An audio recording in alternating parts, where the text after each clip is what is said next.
Muito bem, meus amigos, deixe o seu like, dislike, ótimo dia, ótima noite no seu horário e participe. Hoje eu vou falar um pouco sobre a Constituição, mas muito leve, o básico, para a gente entender como funciona. Por exemplo, eu vou comparar a nossa com a dos Estados Unidos, em poucas palavras, vou ser muito sucinto, só para a gente ter mais o prazer de ir lá e abrir e ler os artigos e saber o que nós, qual a Constituição do nosso país. Mas antes eu quero dar uma notícia. Eu estava vendo uma decisão do ministro Barroso, né, que deu autorização para aquele DJ, né, Locke, fazer um evento direto da Amazônia para o mundo todo, enquanto anteriormente ele deu também a mesma decisão, empatando que os homens de Deus, as mulheres de Deus, ou seja, pastores, padres, independentemente de religião, fosse para a Amazônia falar de Jesus. Para você ver aonde que nós estamos chegando.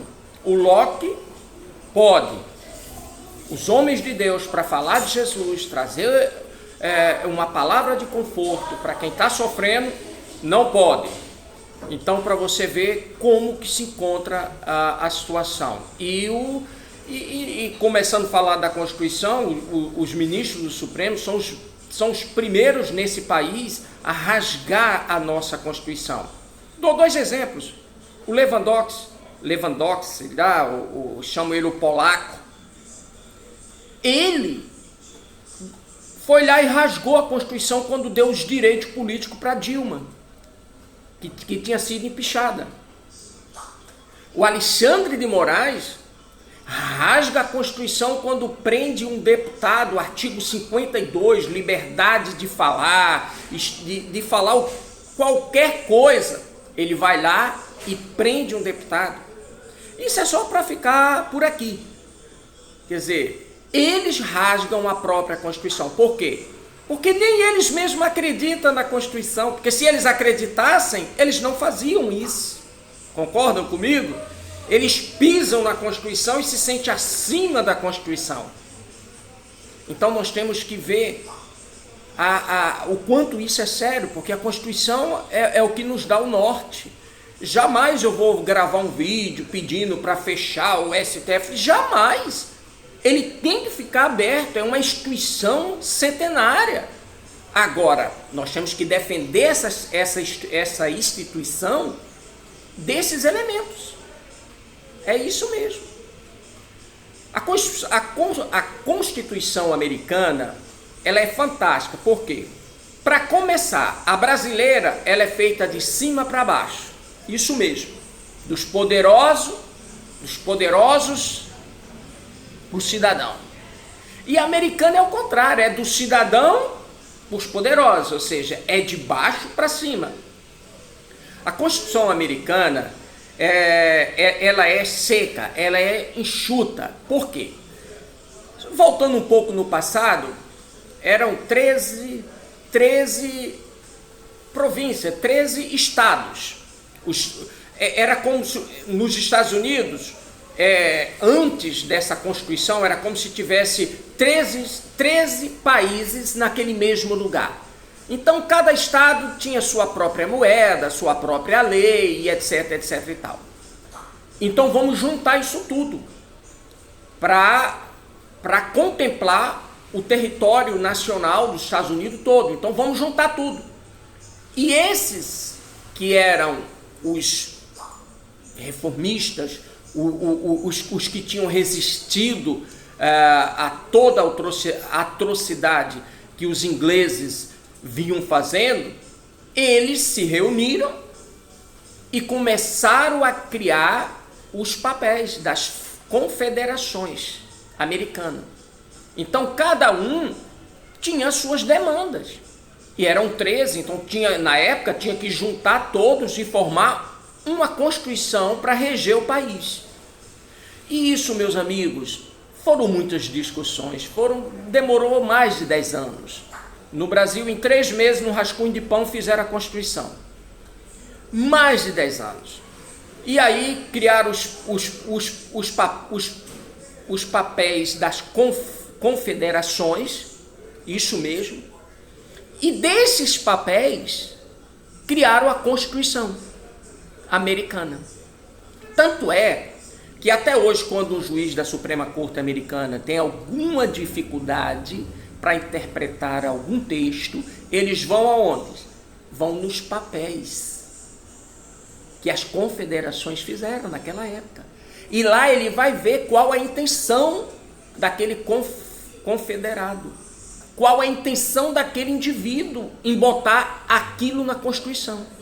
No Brasil, para você ter ideia, nós não temos nem acesso a nada do que foi conversado, Ulisses Guimarães, Brizola, Lula lá no meio, ninguém tem acesso. E, inclusive, os ministros do Supremo não vão lá consultar nada, eles usam o direito alemão, o que acontece em outros países, para julgar até algo nacional. Dão referências. Porque eles não têm. Porque os papéis não existem. Deve ser, eu nunca tive acesso e nunca ninguém tem acesso. Lá nos Estados Unidos estão preservadas todas as discussões que essas confederações tiveram ao longo de 10 anos, ou mais de 10 anos, para elaborar a Constituição americana. Por isso que é um país diferenciado. Aqui não. Aqui o Supremo acha que ele é a Constituição. Ele vai lá e rasga, faz o que quer e o que bem entende. Não é isso? Porque eles não têm, nem eles mesmos têm referência nenhuma. Por exemplo, esse exemplo do Barroso. Baseado em que um homem de Deus não pode ir para a Amazônia falar de Deus, mas um cantor, um MC, pode fazer um show para o mundo todo de lá. Olha aonde que nós estamos. Gente, eu dei só uma pincelada porque eu li a respeito disso e entendi por que os Estados Unidos contempla todos os estados, porque lá também os estados são mais fortes do que o presidente, né? É um país em que os estados mandam muito, que é o contrário daqui, é todo mundo com pire lá em Brasília, pedindo esmola ao governo federal e é isso que acontece. Mas na hora da pandemia o Supremo vai lá e rasga a Constituição e diz, não, quem vai decidir é o prefeito semi-analfabeto da cidadezinha de 5 mil habitantes, que vai fechar ou vai deixar aberta. É ele que vai decidir. Esse prefeito já teve semana passada lá debaixo do pé de manga, tomando uma cachaça com uma manga verde, e ele tem o esclarecimento para dizer para a população que ela tem que ficar em casa porque é ele que está determinando, e ninguém pode quebrar isso, porque o Supremo deu esse direito para esse prefeito, que não sabe nada da vida, que mora numa cidade de 5 mil habitantes e que copia até as pessoas erradas. Você está me entendendo? Eu estou falando do prefeito de cidadezinha de 5 mil habitantes, mas governadores e prefeitos mandam mais do que o próprio presidente da República, e eu não tenho nada para falar disso ou daquilo. Eu quero que apareça gente nova na política para a gente escolher os melhores, tá? Mas é uma realidade o que o Supremo fez, rasgando a Constituição, tirando o poder do mandatário da nação e dando na mão daquele prefeitinho que ficava lá, que não tem nada contra. O que vale não é o tamanho da cidade, mas o tamanho da cabeça, o tamanho do entendimento que ele possa ter. Mas como é que ele poderia ter entendimento? O cara tomava cachaça lá debaixo do pé de manga, nem acabou os estudos, mas diz, não, vou fechar a cidade, fecha tudo, e a economia agora está do jeito que está, e eles começam a berrar, né? Começam a gritar, economia, fique em casa. Fique em casa, a economia se vê depois. Não era assim que a Rede Globo falava todos os dias, com seus artistas lá, fazendo a quarentena do caviar? Não é assim? Fique em casa, a economia se vê depois, a conta vem. Forte abraço, que Deus abençoe a todos.